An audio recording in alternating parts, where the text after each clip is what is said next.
Tonight on 2020, September 14th, 2007. A John Stossel special. An eye-opening hour about you and your health care. Who's going to take care of me? Americans are scared. So isn't Canada better? You want an MRI? No problem. Free as the air. But does free care have a catch?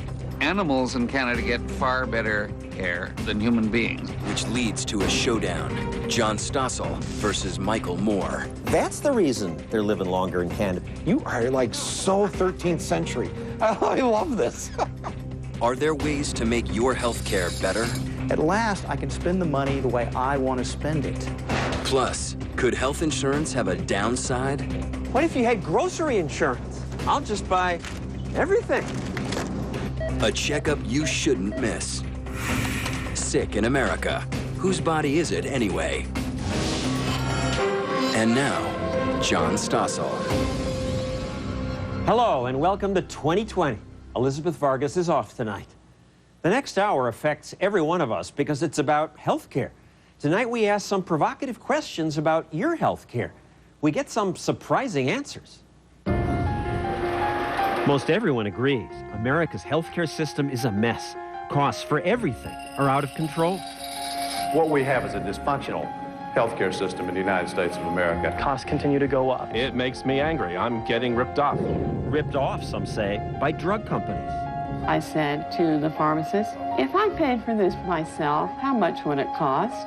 And she said, $4,602 for 1 month.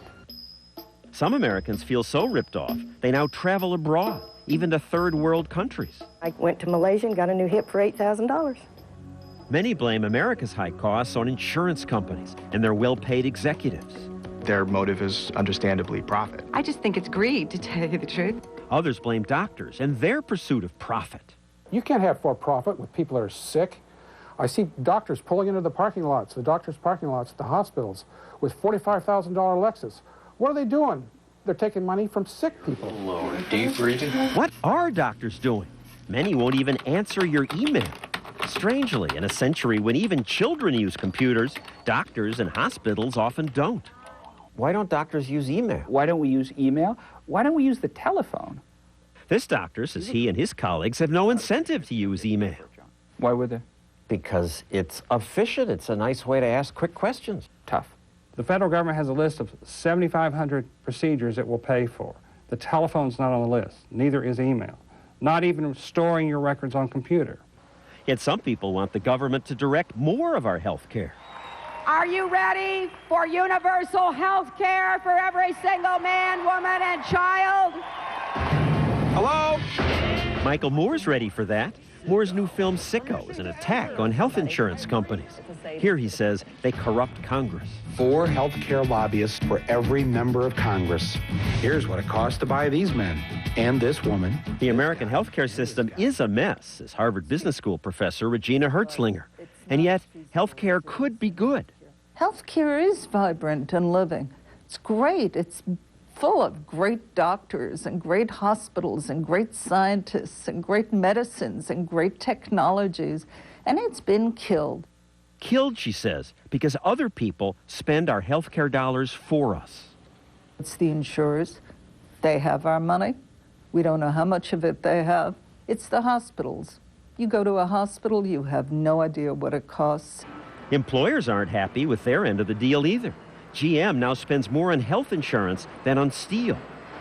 And why is our employer buying our insurance anyway? 2/3 of us get our health insurance through our employer. People think it's a good thing. They're covered. But does it make sense? Healthcare tied to your job? That ties you to your job. What if you leave your job? For 10 years, Vicki Redling got health insurance from the North Carolina Furniture Company where she worked. But then she quit to sell real estate. I've reached top sale associate of the month twice so far this year. She bought a temporary insurance policy to cover her while she shopped for an individual health plan. But then she was diagnosed with breast cancer. So then they did a lumpectomy, and I had 35 rounds of radiation, and now I take oral chemo every day for 5 years. It's a little pill. And that's expensive. That little pill's $300. Vicki called her temporary insurance company to make sure that coverage would continue. And I said, listen, I'm on insurance. I've got it, but I just found out I have breast cancer, but I'm okay, right? And they said, no. I said, what do you mean, no? They said, temporary insurance was about to expire. I didn't realize how wonderful that insurance card was. It's like holding the golden ticket. If you try to tie health insurance to the workplace, we're going to help people losing their health insurance every time they change and lose jobs. Grace Marie Turner of the Galen Institute, which studies free market solutions to health care, says it's crazy to lock health care to a job. 4 in 10 Americans change their jobs every year. And many, like Vicki, lose their insurance when they do. 3 different hospitals, radiology, radiation. Now Vicki has to pay her bills out of her pocket. It's just so much. Vicki did try to find new insurance, but with a pre-existing condition, cancer. She was either turned down or offered a policy that cost $27,000. With an income of $60,000 and twin sons in college, Vicki felt she couldn't afford it. So now she gets by with no insurance. Do you happen to have your insurance cards with you? I do not have insurance. Do the doctors and hospitals treat you differently when you don't have health insurance? I feel like I'm dirt when I tell them I don't have an insurance card. Now, Vicki could have quit her job and spent her assets down until she qualified for free care under Medicaid. But she and her fiancé, Tim, wouldn't consider that. Well, God, I guess we could just sell everything, rent, and then say, well, we'll go bankrupt on you. Then Medicaid would pay. Yeah. Or we hide our assets and let the system make dishonest people of us, which we're not going to do. Take some good breaths in there. Today, Vicki goes to a doctor only when she has to. She only takes drugs that are absolutely necessary. And don't find anything. When you're at the doctor, you're so desperate for them not to find anything because you don't know what you do. What's going to happen to me if my cancer comes back? Do you, Tim, promise to love and to cherish in sickness and in health, in prosperity and in... Today, Vicki is marrying Tim, but the day is bittersweet. Now if she gets sick, Tim will share her debts, and he has a heart condition. When his temporary insurance expires, they'll both be uninsured. You may now kiss your bride. If one of us gets sick or has a horrible tragedy, we'll go broke. Nobody should go through this. I feel like I fall in this really deep hole, and it's so dark. It's so scary, I just don't know. Who should decide whether you live or die? Do you want a health insurer to decide who's going to make that decision? Is it going to be a government? Is it going to be an insurer? Or is it going to be you and me? When 2020 returns, health insurance. Have we gone too far? What if we had grocery insurance? Why buy hamburger? I'll just buy steak. My insurance company's paying. Next. 2020 on ABC, brought to you by Ford. Here. 2020 continues. Here's John Stossel. Everyone says if you don't have health insurance, you're in real trouble, which also suggests that having insurance removes that risk, right? That it solves your problems. But maybe not. You're still at risk. Come on, Janelle. Kent Valley is self-employed, so he bought a health insurance policy for himself and his family. 2 weeks after the policy went into effect, Kent says his thigh swelled up after it was hit during a game of pickup football. My significant other, she said this swelling doesn't, it's not going down, it doesn't look normal. Kent went to a doctor. He says, Kent, this is a little bit more than just swelling. Well, what do you mean? And he says, well, this looks like it could be a liposarcoma tumor. A cancerous tumor had been growing in Kent's thigh. He says the swelling from the football injury made him notice it. Blue Cross authorized several rounds of costly chemotherapy and surgeries. For 4 months, the insurer accepted Kent's bills. But then... I see a letter from Blue Cross, and I opened up the letter thinking it was a normal, payment letter. It wasn't. Blue Cross had canceled his policy, leaving him with $200,000 in medical bills. Why? Blue Cross believes Kent already suspected something was wrong when he applied for insurance, but he didn't tell them. They say that I lied on question 18 and 19 on my application, which was thoroughly untrue. Yeah, use that color. Kent is suing Blue Cross. I've lost everything. I've lost 3 houses, lost my car, contemplating bankruptcy.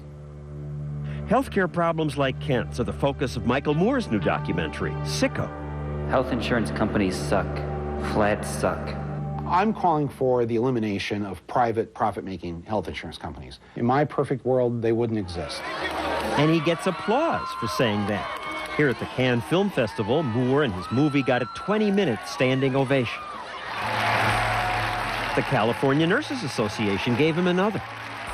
Earlier, they marched from the State House demanding that the government take over health care. Sicko points out that health insurers have an incentive not to pay. When you don't spend money on somebody, it's a savings to the company. They make more money the less they give us. That's right.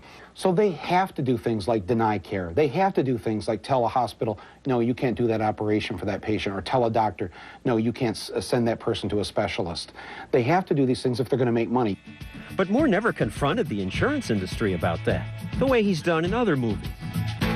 Congressman Castle. Why didn't you confront them? Well, because, you know, that's a good question. In my other films, you know, usually you see me. You're famous for that. I'm walking up to the door of the CEO or whatever. In this film, I want the audience to get up out of the seat. I want the audience to become active and involved. Since he didn't go after the executives, I decided to try. It wasn't hard. The insurance industry isn't hiding from reporters.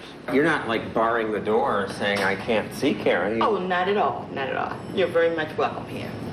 Industry Association President Karen Ignani is eager to tell anyone that most claims are paid. We have a claims denial rate on average of 3%. But people hate their health insurance companies. I feel very good about the care that individuals who are in health plans are getting. I look at the data every day. Polls do show that most people who have insurance are satisfied with their coverage. But what about people like Vicky? That little pill's $300. She's already sick, so insurance companies won't take her on unless she pays them a fortune. If we were to take this individual into our healthcare systems, along with all the working families and the other individuals who are already there, it means that for them, their costs would increase quite extraordinarily. That's just the cold, hard fact about insurance. It's a risk pool. People pay premiums into one pot, and the people who don't get sick pay for those who do. The more sick people an insurance company takes on, the higher costs are for everyone. So insurance companies have a reason to avoid people like Vicky. Go that way. They also have a reason to investigate people like Kent. Kent still insists he didn't lie on his application. But this week, Blue Cross sent us notes that show Kent saw a doctor about the growth in his thigh the day before he applied for insurance. Insurance companies do need to double check because some people do cheat. The FBI says the fraud involved more than $1 billion. To try to protect themselves from fraud, insurance companies create another problem: paperwork. Charts, everywhere. More here,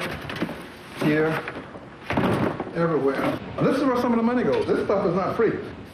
Dr. Melvin Gerald has to pay 4 employees just to do insurance paperwork. On average, doctors spend 14% of their income on it, and lots of time. And some of that time we should be spending with patients. But the biggest problem with insurance is that it creates nasty incentives. It encourages us to spend more and not to think about what things cost. What if your car insurance covered oil changes and gasoline? You wouldn't care how much gas you use, and you wouldn't care what it cost. Mechanics would sell you $100 oil changes. But that's how it works in healthcare. And some people demand oil changes whether they need them or not. But the patients have insurance, they don't ask. They just say, some of them tell them do this, do that.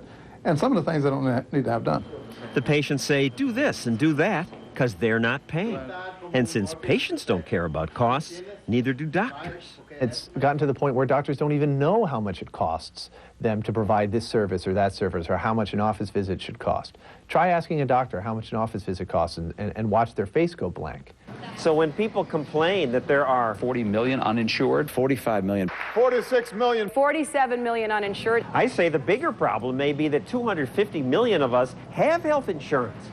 Because imagine how different your life would be if insurance paid for other things you need. What if you had grocery insurance? You wouldn't care what things cost. Why buy hamburger? I'll just buy steak. Why look for sales? Why use coupons? I'll just buy everything. My insurance company's paying. We'd make a lot more money. You could raise your prices. We definitely could. John Mackey's the founder of this chain, Whole Foods. He laughs at how grocery insurance would change shoppers' behavior.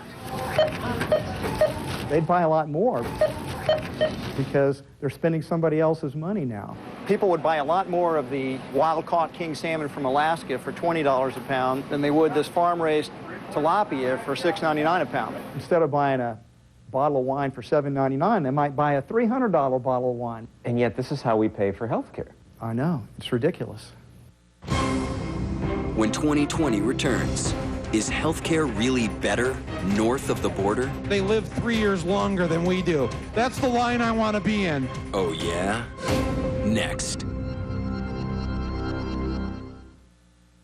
Give it. Many people say that healthcare in countries like France, Germany, Britain, and Canada is great because it's free. Government pays for everything. No one has to worry. And free is good, right? Well, not so fast. There you go. Thank you very much. What happens when there's a free giveaway? Here it's ice cream cones. People wait in line to get them. Here it's gasoline. People wait in line, wasting gasoline, just to get it. It's the law of supply and demand. Lowering prices increases demand. Lowering it to nothing, here it's beef being passed out, pushes demand through the roof. In countries where healthcare's free, governments deal with that increased demand for it by limiting what's available. Just trying to get some more beef to Martin.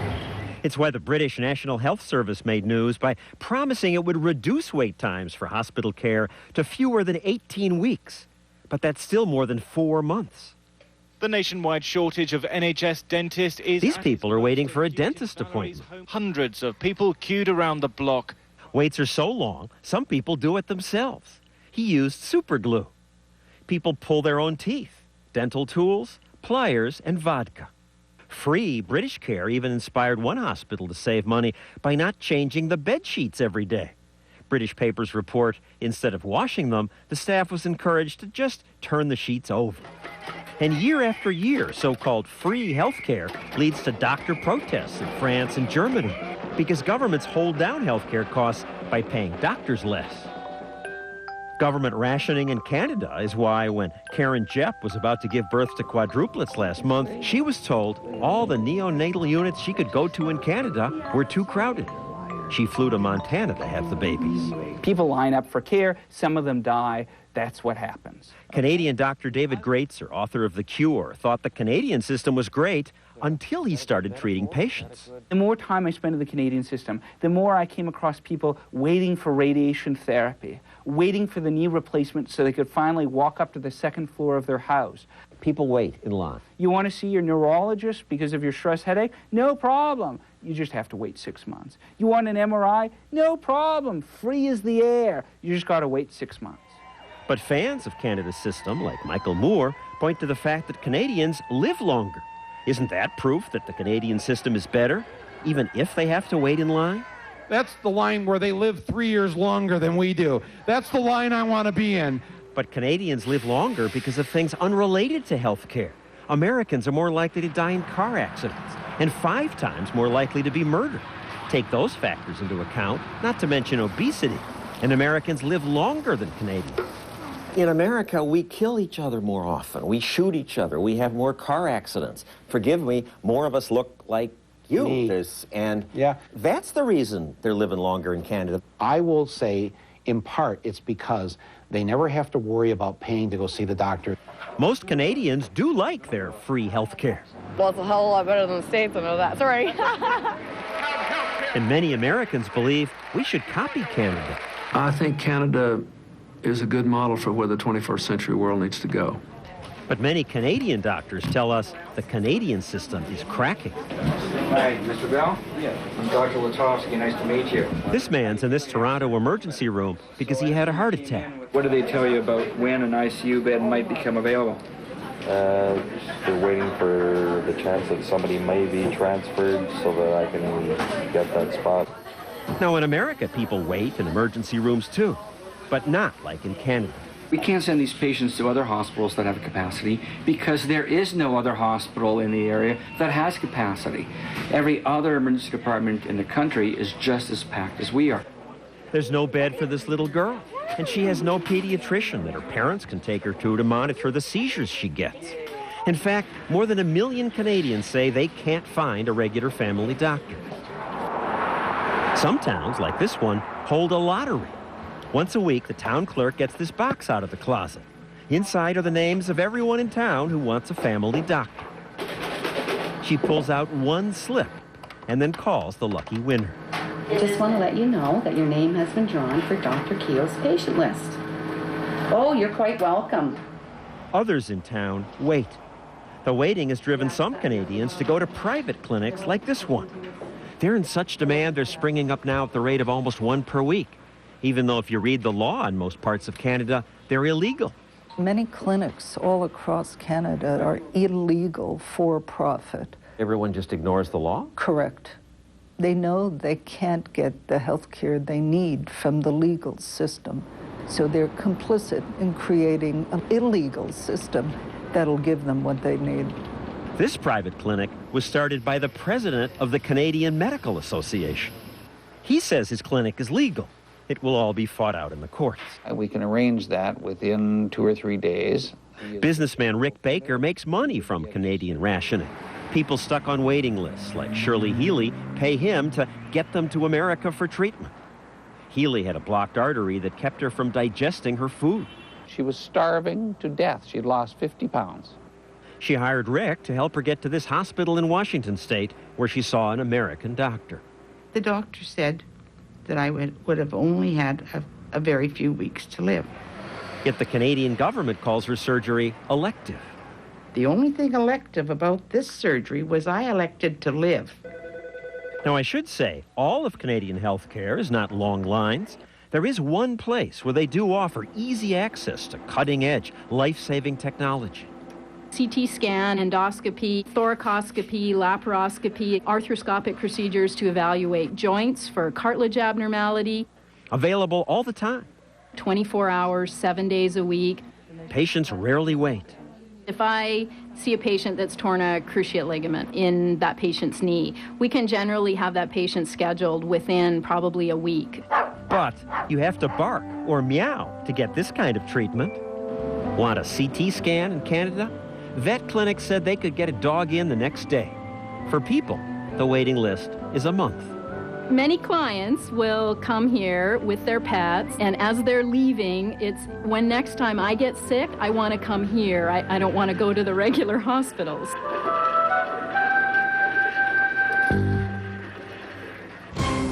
When 2020 returns, a pet peeve about America's healthcare system. All those profits. Who cares? I'm alive. Next.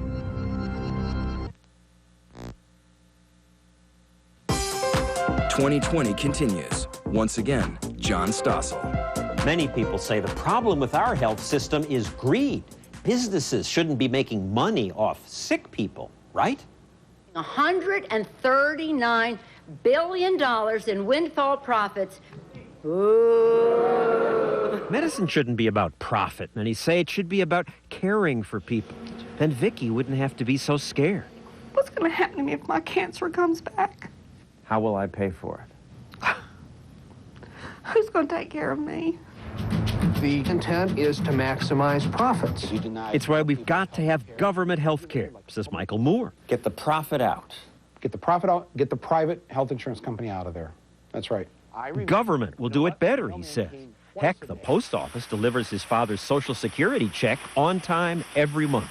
But mailing his check is simple. Healthcare is complicated. I don't want my healthcare to be like the post office with long lines. I want FedEx. Relax, it's FedEx. It's easy to make profit a dirty word. The profit model is denigrated and dismissed as evil. But when Henry Ford came around, cars cost more than houses.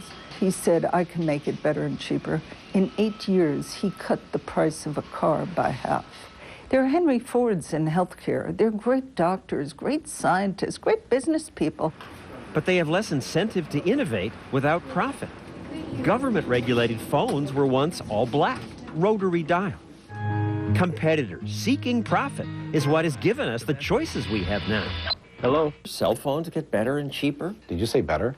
Cell phones are better than the old black phone I used to have. I couldn't get a signal, you know, between here and Columbus Avenue. Aren't they better? In fact, you know what I say to people? When are they going to invent the cell phone? Because I don't know what these are. Now, I know, I watch your show, and I know... You want government cars? I mean, you remember the best the planned economies could produce? That was the Trabant. It was awful. I was going to show you the picture. He didn't remember the Trabant, so I showed him a picture. It was that East German car. A Trabant is a two-stroke 600. It was so primitive, just filling the tank was a hassle. You have to use gasoline and oil, mix it together in here, and you shake the car back and forth to mix it together. This was the best that governments could produce. They're horrible. Are you kidding? Don't even use those as examples. That's what happens when government produces things. I understand why some people don't like the government running things now, but the government used to be really good at things. We did things like defeat the Nazis. Well, yes, some things we want government to do, like fighting wars. But government rarely does things efficiently. The private sector does everything better because they compete. Private sector does everything better? You are like so 13th century. I love this. He can laugh at me, but it's people competing for profit that's lifted us out of the 13th century and given us 21st century medicine. Drug companies looking to make money, create things that improve our quality of life and save lives. Frankly, without Bristol-Myers Squibb, I wouldn't be here. Profit drives innovation, says Grace Marie Turner. I want companies to come up with cures for Parkinson's, cures for cancer, cures for Alzheimer's. Unless there is a reward for them to do that, we're not going to have those new medicines. Well, government has researchers. We have the NIH. Government is responsible for 4% of the drugs on the market today. Those expensive cancer drugs Vicky needs, they were made by companies looking to make a profit. So were these amazing artificial legs and artificial hearts, all invented for profit, as was Shirley's American surgery. The idea of somebody profiting, who cares? I'm alive, and I really don't care. That's the only part that's important to me. And every year, thousands of people from countries with government health care make that calculation. When they can, they come to America for treatment. The famous Spanish tenor, Jose Carreras, didn't get treated for cancer in his home country. He went to Seattle. King Hussein of Jordan came here. So did this sheik from the United Arab Emirates, this Italian prime minister. Hello, you lovely little children. Archbishop Desmond Tutu, and many others. This is the country of medical innovation. This is where people come when they need treatment. Literally, we're surrounded by medical miracles. Death by cardiovascular disease has dropped by 2/3 of the last 50 years. You got to pay a price for that type of advancement. Dick Cheney has had 4 heart attacks. He's not only able to walk up a flight of stairs, he can hold down full-time employment. 50 years ago, he would have been spending a lot of time lying down with his eyes closed. That is the miracle of modern medicine. A miracle made possible by profit. When 2020 returns, a whole new idea. Employees bargain hunting for health care. They didn't ask what things cost before. Why should they? Somebody else is paying for it. Next.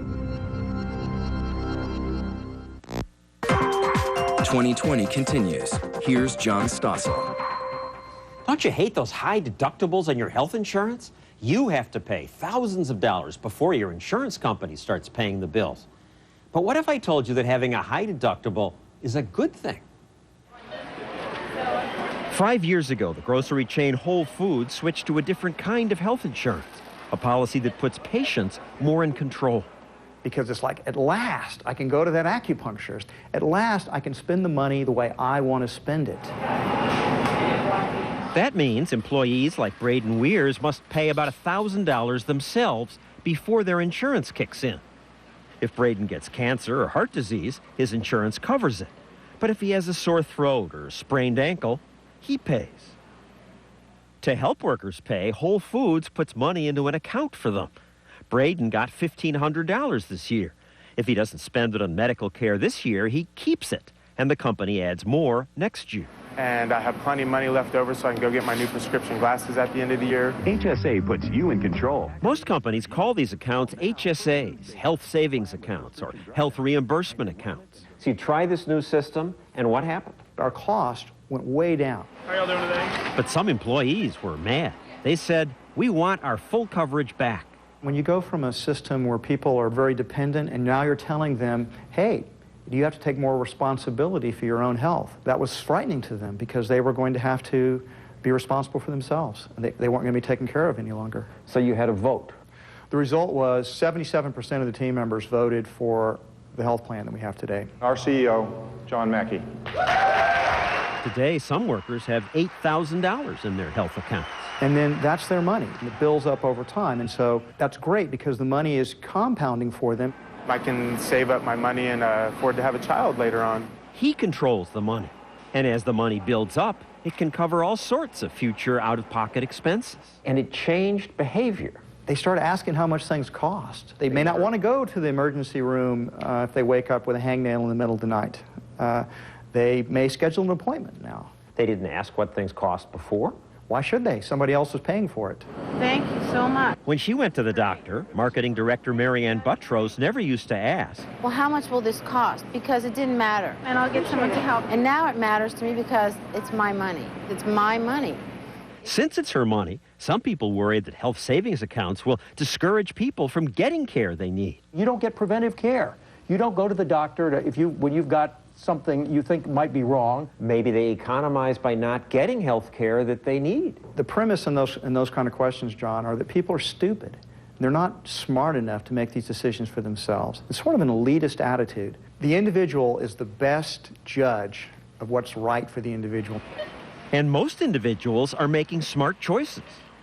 People who have these high deductible health insurance policy take a lot better care of themselves. They'd have more yearly physicals because they're saying, if I keep myself healthy, in the long run, I'm going to be spending less money. Sherilyn Schmidt used her account when she wanted to get a physical. Since it was her money, she shopped around. She found prices varied by hundreds of dollars. If I had regular insurance, I would have never called around and asked for prices. I would have just walked in, showed my card, said, I need a physical, and they would have given me a physical. And I don't even really know what they would have given me because I would walk in and say, I need a physical, and they would say, okay, well, this is what a physical entails, done. And the fact that she was paying changed the way she thought about that physical. So I started thinking, well, what am I getting for this price? For $1,200, what am I getting? I hear some doctors are saying, gee, nobody's ever asked me that before. Yeah, and they don't often know. I mean, that shows you how dysfunctional our healthcare system is, that people don't have the vaguest idea how much they're spending on healthcare, close to the closest $10,000 or $20,000 often when they go to the hospital. And the sellers don't have any idea what it cost. We know what HEB is selling broccoli for right now, so we have to reflect our prices to the competition. But in healthcare, no one's trying to think, yeah, I'm going to cut 5% below that price so I can increase my business. Some say healthcare is different. It's too complex. We can't decide that. Gosh, you know, should we allow people to make decisions about whether they have children or not? I mean, that's a pretty important responsibility, having children. But I don't know anything about cancer treatments, which ones I should have. I don't know anything about cars, but if I go buy a Toyota or an Audi or a Lexus, I know I'm going to get a pretty good automobile because competition ensures that it'll be that way. Which is why Americans buy Toyotas instead of Trabants. Of course, cars and cancer are different, but where there is competition, information resources like Consumer Reports and websites spring up to help consumers make decisions. As a sliver of competition has entered healthcare, similar resources are appearing rating doctors and hospitals. My favorite is this Espresso Sierra. John Mackey says this competition will improve healthcare, except so far, not enough people shop for it. The doctor doesn't feel compelled to compete on price. The doctor doesn't worry that he's going to lose that business to a competitor down the street. So there really isn't any price competition going on. That's why he says despite their big initial savings, Whole Foods healthcare costs are creeping up again. But if everybody was out there asking doctors what things cost, if doctors were advertising their prices, we'd begin to see prices dropping.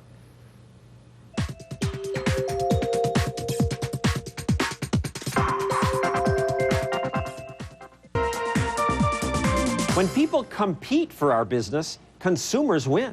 Prices drop, quality improves.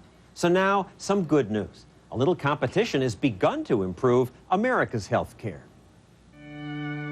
Here's an odd-looking doctor's waiting room. It's elegant, and it's open Saturdays.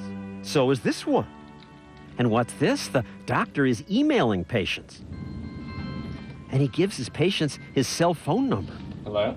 I need to be available 24 hours a day. I want to be there when a patient has questions, and I want to be reachable. So any problem, just give a call. Bet your doctor doesn't say that. Blink. But Dr. Brian Bonanni knows he has to please his patients, not some insurance company or the government, because he's paid by his patients. Nice. Hold still. He's a laser eye surgeon, and insurance rarely covers what he does. That looks great. Reshaping eyes so people can see without glasses. Hey, Dr. Bonanni. How you doing? Brian Botha met with 4 doctors before picking Dr. Bonanni to correct his vision. Look straight ahead for me. Brian demanded to know exactly what it would cost. I can't get away with not telling the patient how much exactly it's going to cost.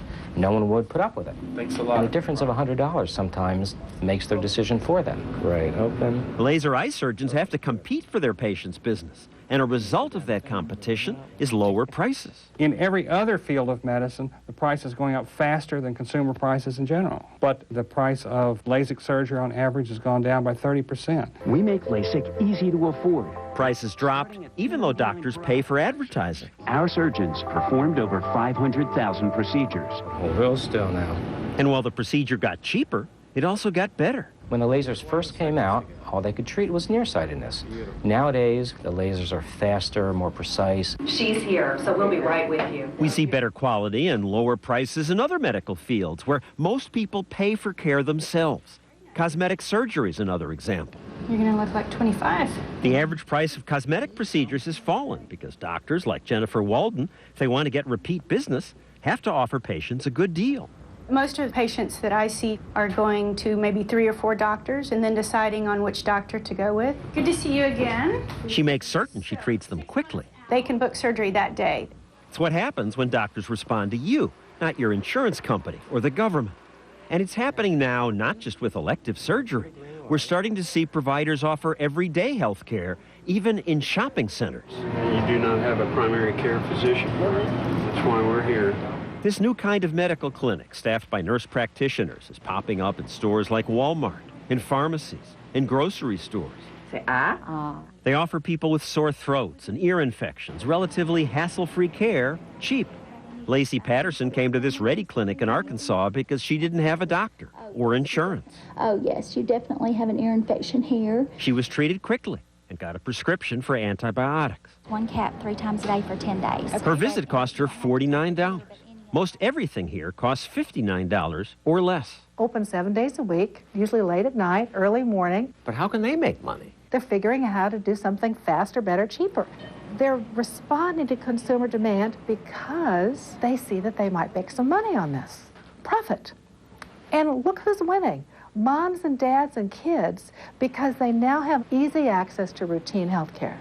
And some doctors find that dealing directly with patients changes their practice for the better. This family doctor in Tennessee said enough to the hassles of insurance companies and Medicare and Medicaid. He won't take insurance. Instead, he offers this price list with low prices. This is so strange. A price list. I never see this. I would think you can't make money this way. It's sure $40 a visit. Last year I made about the average of what a primary care physician makes in this country. Can't guarantee. Dr. Robert Berry says not taking insurance saves him time and money. I don't have to hire billers. I don't have to fight the insurance companies to get the money. And that lets him keep his prices low. Have a seat there. His mostly uninsured patients save money. It's looking pretty good. Joe West paid about $200 to have a wound on his head stitched up. You go to the hospital and they probably charge you $1,000 for the same thing. Knowing that his patients pay with their money, Dr. Berry works with them, tries to find ways to save the money. It's coming out of their pocket, John. And they're afraid. They don't know how much it's going to cost. So I can tell them, okay, you have heartburn. Let's start out with generic Zantac, which costs around $5 a month. But I see Nexium on TV. I see Prevacid. Yeah, but that costs about $130 a month. They're great medicines. But why don't you try this one first and see if it works? And sometimes the $4 pill at Walmart is just as good as the $100. Oh, yes. Okay, thanks, Doc. So when doctors deal directly with consumers, It's 40 today. and consumers pay for things themselves, saving insurance for the big stuff, There's your change. doctors start to compete, posting prices and working to keep them low. Where consumers decide for themselves, rather than having governments or insurance companies make decisions for them. Competition erupts, and competition gives us more choices. Excellent. Choice gives us power. Michael Moore should know that. After all, when he at one time weighed about 330 pounds and wanted help losing weight, Well, I got some food here. where did he go? Not to Cuba or Canada or England or France. He went to this weight loss spa in Florida. It's privately run. Now down the water. Okay. That's our program for tonight. Next week,